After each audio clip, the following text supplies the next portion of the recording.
It's been a long time since I've done a long video. I don't have that many viewers at all, really. My videos probably get like 5 views at the most, so probably no one even noticed I was gone in the first place.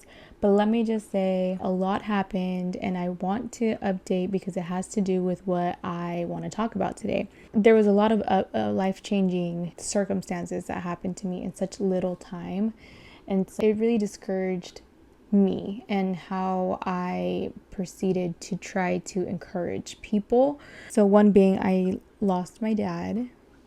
He died in November of last year, which then led me to have to move back in with my mom so we can help each other financially. But that made me go into this weird mindset as if I was moving backwards somehow. Like, I'm a 30-year-old woman with 3 kids who lives in her teenage room right now, and it's just very discouraging. And then there was one other big, huge thing that happened that messed with me emotionally and like my self-esteem type thing. But I don't want to talk about that because that would just be saying too much. So all of that led me to put a pause on what the Lord was working in me and through me to reach other people as well. I had signed up to lead a small group in my church, and I gave that up. I gave up posting on my YouTube channel and on my TikTok, all because I felt like I wasn't in the right mindset and heart posture to be encouraging people and lifting them up. I was never questioning God. I never was mad at him. I never lost my faith. It's just that I just didn't feel like I was in the right position to be trying to uplift people when I myself was going through a bunch of things that was actually bringing me down. And instead of me being honest, open and honest about how difficult this walk is, I just shut down instead. Like, I didn't let conviction stop me, and I just did what I wanted to do. And if I'm going to be transparent, here it is, I'm going to be telling you the truth. I fell into wanting to drink all the time again, which, no, drinking is not bad. However, drunkenness is. I am not the type of person to just drink just to have a drink in my hand and like for flavor and just, have a good time. I'm the type that drinks to get drunk, sadly. And the Lord knows this about me.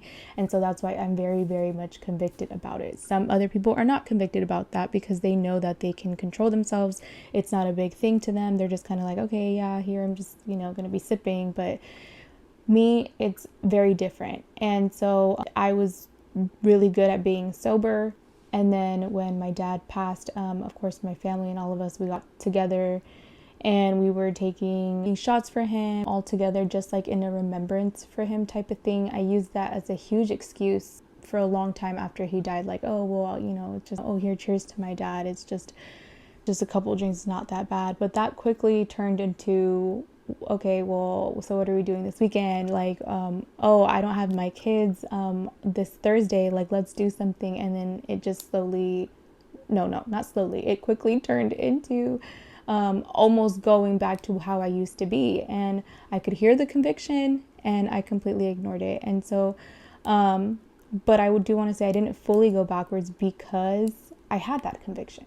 You know what I mean? I was still always praying to him, always talking to him, and I was so open and honest with him, which is a good thing. But I could have handled that whole situation way better to prepare me for what was coming.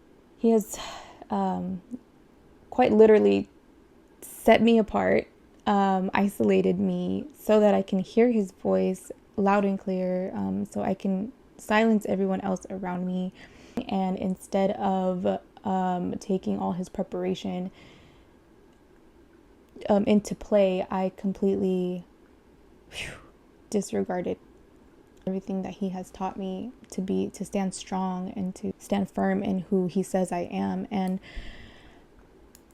that is someone to bring like light and love and, encourage people to do better and be better than not everyone around them. We're not in competition with each other, but you're in competition with your previous self. You know what I mean? Like, Of course, everything is free will. You want to go out and party and have fun and do, everything that you want, and that's fine. No judgment here, because girl, let me tell you, like, I can't judge you. I cannot judge you, because I have been there. Like, I am going through that still right now. But we can't deny the fact that we would all be better off, like, health-wise and physically and mentally and spiritually. We would all be better off if we didn't participate in things that we know we shouldn't be doing. You know what I mean? And it's not always alcohol. Obviously, there's a bunch of other things that people are facing right now. And anyway, I believe that people doing these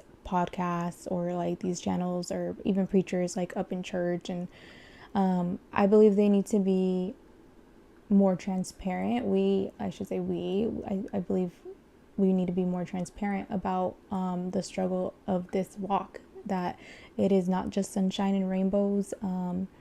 We are all human, and we all fall short, and we all make mistakes. We are not perfect. In fact, I am so far from perfect and in desperate need of a savior, and that is why I confide in him so much, and that's why I'm so passionate about spreading his word, his love, his encouragement, because I've seen what he's done for me. And yes, again, I'm not perfect, so I will always fall short and, make mistakes, but still, I am better. I am a better person. My heart is better. My mind is better when I am with him, when I abide in him, when I hold on to him. But the whole point of this video today is being transparent in your walk, making sure that we are not promoting some type of false Christianity where everything is sunshine and rainbows. You need to know that you are blessed even when there is no sunshine and rainbows. Even when you look outside and it's raining and it's cloudy and it's gray and it's ugly, you need to know that you are still blessed. Why? Because you have the Lord with you always. And it might not feel that way, but remember, feelings are led by your circumstances. They are not the set truth. Feelings are deceiving. How many times have you felt like that boy was the right one? I just want to make it very clear. We're not called to live a perfect life. It's the struggle, the brokenness, the suffering. That's what brings us close to the Lord. It's biblical. Every character went through something in the Bible, and every person, every human being goes through something, and it can lead you closer to him, or it can have you trying to fix it on your own. And I mean, you see the state of the world right now. If you leave things in the human's hands, I mean, my God, let the Lord be with us all. But yeah, it's those very things is what brings you closer to God. And I know some people are like, what kind of God would make you go through something so horrible just to bring you closer to him? It's a God who is more interested in changing your soul than changing your circumstance. It's a God who loves you, who is trying to build endurance and strength and character. That's Romans 5:3.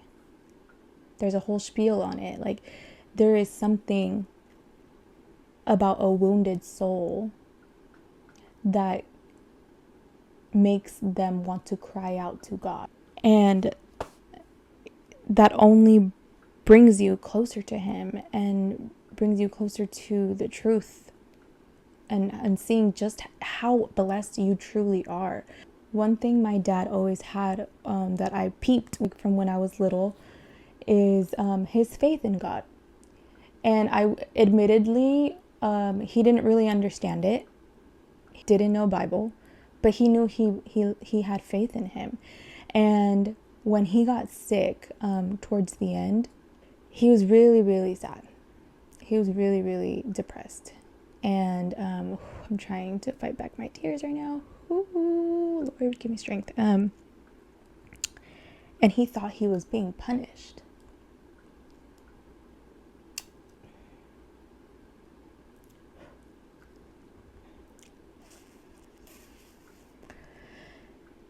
Um,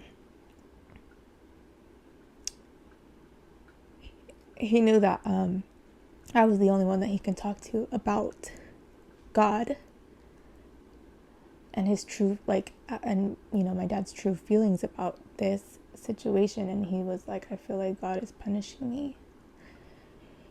And I had to kind of remind him, like, whoa.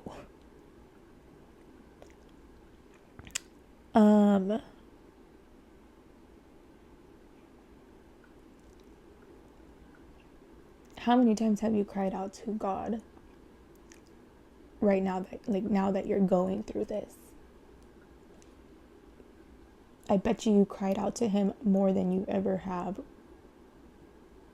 when you were like living your best life. And I'm not saying that in a condemning way. I'm saying that because you're getting closer to him because of this struggle. You're building relationship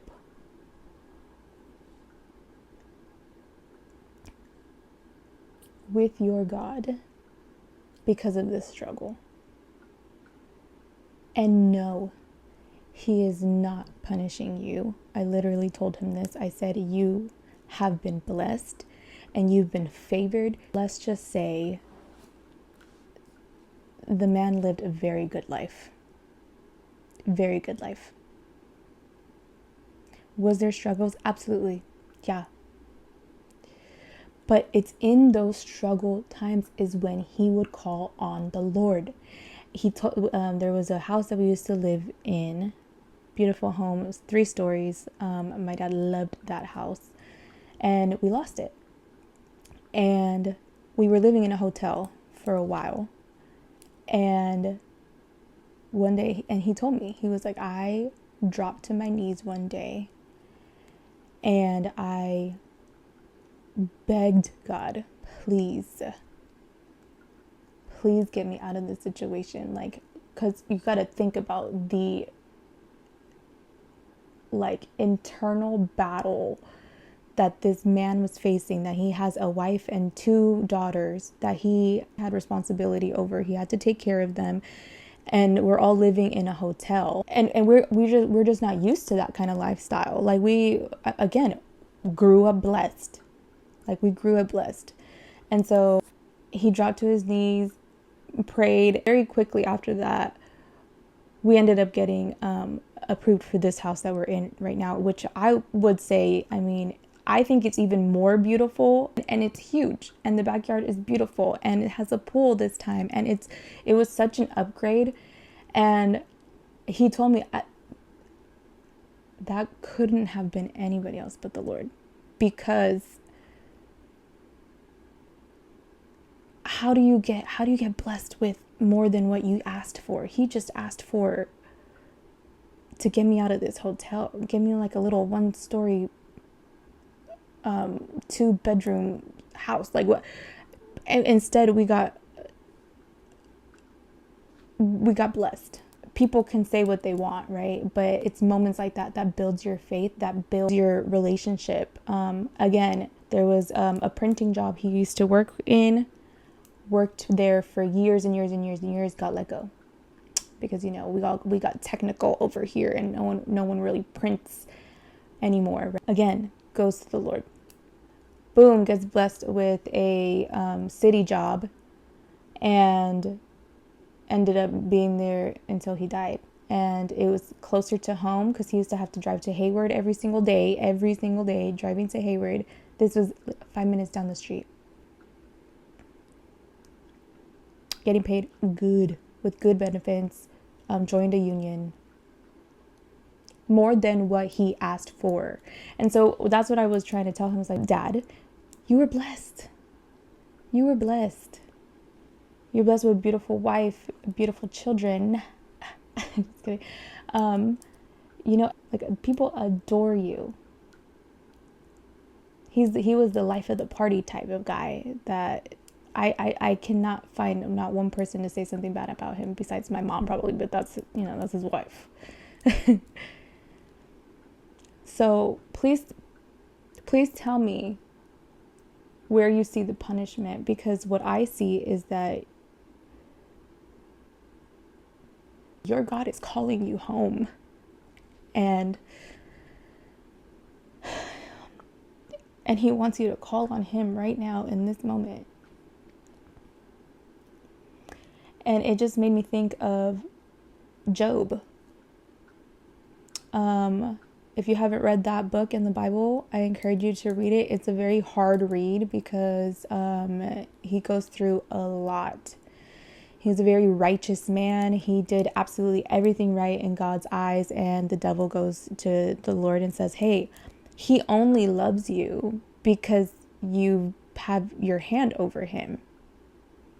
If something were to happen to him, he would curse your name. And the Lord was like, go ahead, test him, because I know my son. And so he does like multiple tests on Job. And for a split second, his speeches are kind of hard to grasp what he was feeling, because it sounds like doubt, but then it also sounds like he trusts the Lord 1,000%. And so he kind of takes whatever happens to him. He's just like, you know what? The Lord gives and the Lord takes. Like he kind of has like that mentality. But for a split second, yeah, he was kind of like questioning. And that's what I really want to talk about, is that I don't want to ever portray this walk as if it's just like, la la la la la, I'm perfect and I'm untouchable and I'm blameless. No, I would never want to make it seem as if I got my stuff together and I'm better just because I believe in God and because I have such a close relationship with him. I should have never stopped doing my videos, even though I was going through that season. Why? Because it's a very truthful.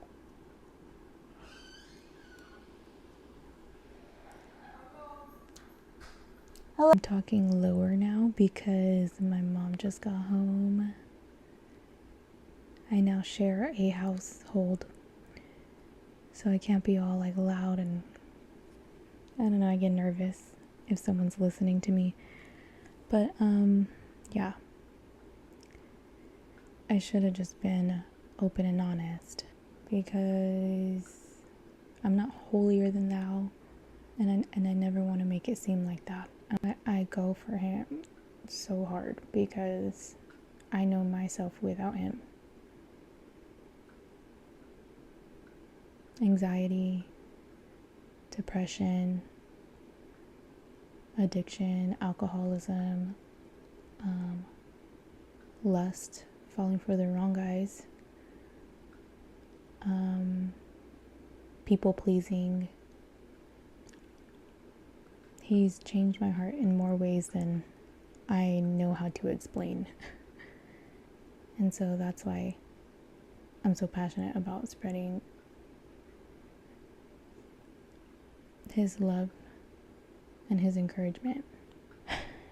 Anyways, thank you for watching. Remember that God makes and Jesus saves, so let there be light in your life. Subscribe.